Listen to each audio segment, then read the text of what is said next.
Aurra Sing, a feared bounty hunter known for her chalk-white skin and built-in comlink antenna.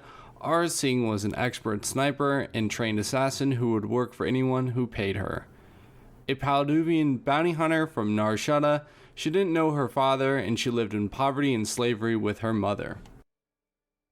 Once known by Nashta, she became part of the Jedi Order. She was overaggressive and deemed a dark woman, and she never got past her padawon training, although she was kidnapped by pirates and presumably abandoned by the Jedi.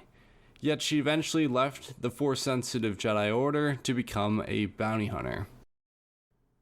She wielded dual blaster pistols, a Zerka adventurous slug thrower rifle, and a Fallon hyper rifle slug on her back. She also carried fallen Jedi sabers, and she was partially a cyborg as well.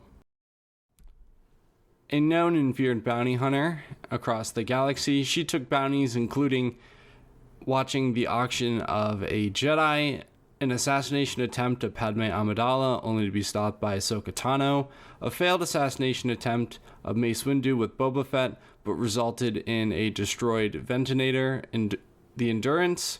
She took hostages in the Senate Republic building in part to free Zero the Hutt, and she even attended the Boonta Eve Classic pod race in Episode 1, and she even lived long enough to be hired by the Empire, but her bounties ended when she was killed by Tobias Beckett, or so I've heard. Aurra trained Boba Fett as a bounty hunter, teaching him the skills and ruthlessness required to be a bounty hunter. She herself was a ruthless sniper and feared bounty hunter with a soft side for a lucky few. I think it's really interesting that she was a Force-sensitive political and Jedi bounty hunter, or those were her two specialties. She had a number of really awesome bounties throughout her time in Star Wars. Overall, I do think she is still alive, and I think it would be cool if she came back in the Book of Boba Fett as like a counterpoint to Fennec Shand for Boba's number 2, because she did raise him to become a bounty hunter.